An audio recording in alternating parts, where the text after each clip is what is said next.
માત્ર આપણા વ્યક્તિત્વની ઓળખ નથી બનતા, પરંતુ જ્યોતિષશાસ્ત્ર અનુસાર તેના રંગો પણ આપણા જીવન પર શુભ અને અશુભ અસર કરી શકે છે. માન્યતા છે કે સપ્તાહના દરેક દિવસનો સંબંધ એક વિશિષ્ટ ગ્રહ સાથે હોય છે અને જો તે દિવસ અનુસાર યોગ્ય રંગના વસ્ત્રો ધારણ કરવામાં આવે તો ગ્રહોની શુભ કૃપા પ્રાપ્ત થઈ શકે છે. તો આવો જાણીએ કે કયા દિવસે કયા રંગના વસ્ત્રો પહેરવા શુભ માનવામાં આવે છે. માર્ગદર્શન આપશે ગુરુજી પ્રફુલભાઈ પંડ્યા. જજાગ્રતો દૂરમુદૈતિ દૈવં તદ સુપ્તસ્ય તથૈવૈતિ દૂરંગમન જ્યોતિખાન જ્યોતિરે કંતન્મે મનઃ શિવ સંકલ્પમસ્તુ. જય ભગવાન મિત્રો, હું છું પ્રફુલભાઈ પંડ્યા. ભક્તિ સંદેશ કાર્યક્રમની અંદર આપનું સ્વાગત છે. દર્શક મિત્રો, આજનો વિષય જે છે વાર અનુસાર વસ્ત્ર, એટલે કે વાર પ્રમાણે પહેરવામાં આવતા કપડાં એની જાણકારી આપવામાં આવે છે. ઘણા લોકોને મનમાં પ્રશ્ન થાય કે શાસ્ત્રીજી શું આવી રીતે વાર પ્રમાણે પણ કપડાં હોય છે? જ્યોતિષની અંદર દરેક વસ્તુની પાછળ કંઈક મહત્વ છુપાયેલું હોય છે. ઘણા બધા લોકો પ્રશ્ન કરતા હોય કે શાસ્ત્રીજી અમારે કયા વારે કયા કપડાં પહેરવા, આવું પણ કહેતા હોય. તો આજનો આ વિષયથી ઘણા બધા લોકોને એનું મહત્વ પણ ખબર પડી જશે અને કયા વારે કયા વસ્ત્ર પહેરવા જોઈએ. મિત્રો, ખાસ કરીને વાર પ્રમાણે જો કપડાં પહેરવામાં આવે છે તો એનાથી ફાયદો પહેલો તો વાત કરીએ તો તમારી જન્મકુંડલીના ગ્રહો તમારા સુધરે છે. બીજા નંબરની વસ્તુ, વાર 7 વાર છે: રવિવાર, સોમવાર, મંગળવાર, બુધવાર, ગુરુવાર, શુક્રવાર, શનિવાર. શનિથી માંડીને રવિ સુધીના 7 વાર જે છે એ 7 ગ્રહો છે. 7 વાર એ 7 ગ્રહો છે. ઘણા કહે છે કે શાસ્ત્રીજી ગ્રહો તો 9 છે, તો 7 કેમ? તો એના વિશે પણ ચર્ચા કરીએ.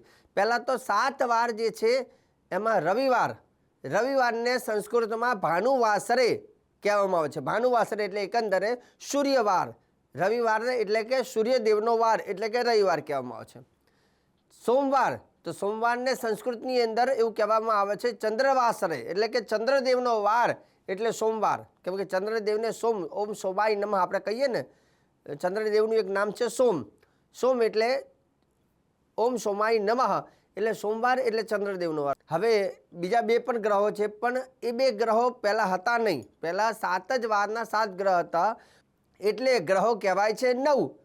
પરંતુ આમ મુખ્યતઃ 7 ગ્રહ જે 7 વાર છે એ કહેવામાં આવે છે. હવે વાર 7 છે તો કપડાં પહેરવાનો જે રંગ છે એ પણ ખાસ કરીને 7 હોવો જોઈએ. હવે રહી વાત કે બીજો પ્રશ્ન કે ભાઈ આ કલરના કપડાં પહેરવાથી આપણો લાભ શું થાય? પહેલો પોઈન્ટ, જેમ કે આપણે જ્યોતિષની અંદર દરેક ઉપાયોની પાછળ એક મહત્વ છે. જેમ કે કોઈ વ્યક્તિને મંગળ નડતો હોય કુંડલીમાં, તો આપણે શું કહેતા હોઈએ કે ભાઈ કુંડલી માંગલિક છે તો મંગળદેવની પૂજા કરો, મંગળનું રત્ન ધારણ કરો, મંગળના ઉપવાસ કરો, આવું કહેતા હોય. સૂર્ય નડતો હોય તો આપણે શું કહીએ કે ભાઈ સૂર્યદેવની ઉપાસના કરો, સૂર્યના મંત્ર જાપ કરો, સૂર્યનો રત્ન ધારણ કરો. આ બધા એના ઉપાયો હોય છે.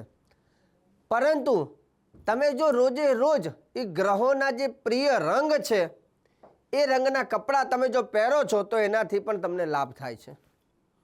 કેમ કે દરેક ગ્રહોની અલગ અલગ એક ચોઈસ હોય છે. 7 ગ્રહોના આમ જોવા જાય તો એ લોકોના રત્ન અલગ છે, એ લોકોના મંત્ર અલગ છે, એમના પસંદગીદાર કપડાં એટલે કે રંગ અલગ છે, એનો એક નંબર ન્યુમરોલોજીમાં એક અંક અલગ છે. તો દરેક ગ્રહોની અલગ અલગ એક ચોઈસ હોય છે. તો 7 વારના 7 રંગ જે છે એ રંગ પ્રમાણે જો આપણે કપડાં પહેરીએ છીએ તો રોજે રોજ તમારો એ ગ્રહ પ્રસન્ન થાય છે. જેમ કે રવિવાર હોય અને તમે રવિવારનો જે રંગ આવતો હોય તો એ કલરના તમે કપડાં પહેરો છો તો રવિવારના સૂર્યદેવ છે, રવિવારના દિવસે તમે કપડાં પહેર્યા તો સૂર્યદેવનો ઉપાય કર્યા બરાબર છે. અને રવિવારનો જે રંગ જે છે સૂર્યદેવનો, ખાસ કરીને સૂર્યદેવનો કયો રંગ છે? ગુલાબી. લાલ અને ગુલાબી રંગ સૂર્યને પ્રિય છે. તો રવિવારનો દિવસ હોય તો તમે અન્ય એક લાલ અથવા ગુલાબી રંગનો તમે શર્ટ અથવા ટી શર્ટ પહેરી રખાય. ઘણી વખત તમે જો રોજે રોજ નથી કરી શકતા તો એક નાનકડો ઉપાય યાદ રાખવાનો. જેમ કે કોઈ સારું કામ કરવા જવું છે તમારે અને એ દિવસે રવિવાર આવે છે તો આ રંગ તમને યાદ હોય તો એ રંગના કપડાં તમે એ દિવસે પહેરીને પણ તમે કોઈ મુહૂર્ત કરો છો તો એ તમારો શુભ બને છે. મતલબ તમે જે દિવસે સારું કામ કરતા હોય એ દિવસનો રંગ તમને ખબર હોય તો રોજે રોજ તો પહેરી શકાય, અથવા તમે રોજ ના પહેરી શકો. તો સારું કામ કરતા હોય તે દિવસે તો ચોક્કસ એ રંગનો કપડાં પહેરો, જેથી એ દિવસ તમારો બેસ્ટ બની જાય. તો રવિવાર તમે લેતા હોય તો ગુલાબી રંગ એ પિંક કલરનો શર્ટ અથવા ટી શર્ટ અથવા લાલ રંગનો શર્ટ અથવા ટી શર્ટ તમે પહેરી શકાય. એ પહેરવાથી રવિવારના દિવસે કરવામાં આવતું કાર્ય શુભ થાય છે અને સૂર્યદેવ પ્રસન્ન થાય છે. સોમવારના દિવસે ચંદ્રને પ્રિય એવા ચંદ્રને સફેદ રંગની વસ્તુઓ પ્રિય છે. તો સોમવારનો દિવસ હોય તો તમારે સફેદ રંગના વસ્ત્ર ધારણ કરવા જોઈએ, જેથી ચંદ્રદેવ પ્રસન્ન થાય છે. અથવા તમે સારું કામ કરતા હોય તે દિવસે સોમવાર આવતો હોય તો તમે સફેદ રંગના વસ્ત્ર એ દિવસે ચોક્કસ ધારણ કરવા, જેથી કાર્ય તમારું સફળ બનશે. વાત કરીએ મંગળવારનો દિવસ. મંગળવારનો જે રંગ જે છે ખાસ કરીને કેસરી કલર અને લાલ રંગ, આ બંને મંગળ ગ્રહને બહુ જ પ્રિય છે. તો મંગળવારનો દિવસ હોય તો તમે કેસરી કલર અથવા લાલ રંગનું શર્ટ અથવા ટી શર્ટ તમે ધારણ કરવાનું રાખી શકો, અથવા મુહૂર્ત કંઈક કરવા જાઓ ત્યારે આ રંગનો વસ્ત્ર પણ તમે પહેરી શકાય. એનાથી આગળ વાત કરીએ બુધવાર. તો બુધવાર એ ખાસ કરીને બુધ ગ્રહનો વાર છે અને બુધદેવને પ્રસન્ન કરવા માટે લીલા રંગના વસ્ત્ર, જેમાં ડાર્ક લીલો હોય અથવા આછો લીલો હોય તો એ પણ તમને ચાલશે, એ પણ પહેરી શકાય. દેવગુરુ બૃહસ્પતિની વાત કરીએ. બૃહસ્પતિ એટલે કે ગુરુવાર. ગુરુવારના દિવસે કયો રંગ પ્રિય છે તો કે પીળો કલર.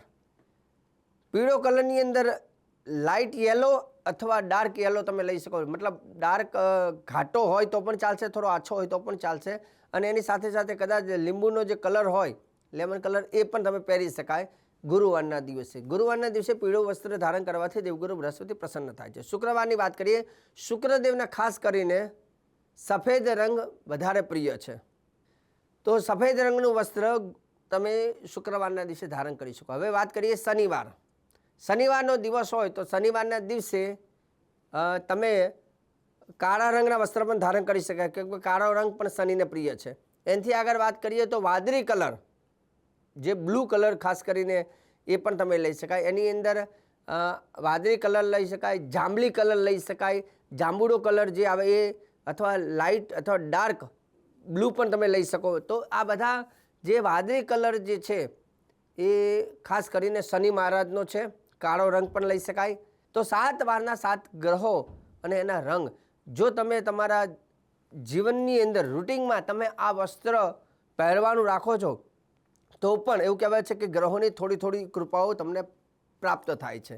ઘણી વખત અજાણતા પણ માણસને એવું કહેવાય કે સમય નથી હોતો ઉપાસના કે જપ કરવાનો, પણ એક રંગના કપડાં પહેરવાથી પણ જો દિવસ તમારો સારો જતો હોય તો રોજે રોજને બધા જ દિવસોને આપણે સારા બનાવવાના પ્રયત્ન કરી શકીએ, જેમાં રંગ થેરાપીથી, કલર દ્વારા પણ. તો દર્શક મિત્રો, ખાસ કરીને આજે વાર અનુસાર વસ્ત્ર વિશે મેં જાણકારી આપી છે. વિષય આમ જોવા જાય તો બહુ નાનો છે, પણ નાની વાત પણ ઘણી વખત મોટું કામ કરી જાય છે. રહીનો દાણો પણ નાનો હોય પણ કામ મોટું કરી જાય. તેમ ભક્તિ સંદેશ કાર્યક્રમમાં ઝીણવટભરી નાનામાં નાની વસ્તુ હોય, કે ચાહે જ્યોતિષની વાત હોય, કે રંગની વાત હોય, કે અંકશાસ્ત્રની વાત હોય, કે ધાર્મિક તહેવારોની વાત હોય, હંમેશા હું પ્રફુલ્લ પંડ્યા તમને સરળ ભાષામાં સારી રીતે આ ભક્તિ સંદેશ કાર્યક્રમના માધ્યમથી હંમેશા કહેતો રહ્યો છું અને કહેતો રહીશ. તમે મારા કાર્યક્રમને સદૈવ નિહાળતા રહેજો. મને આપી દો રજા. જય ભગવાન.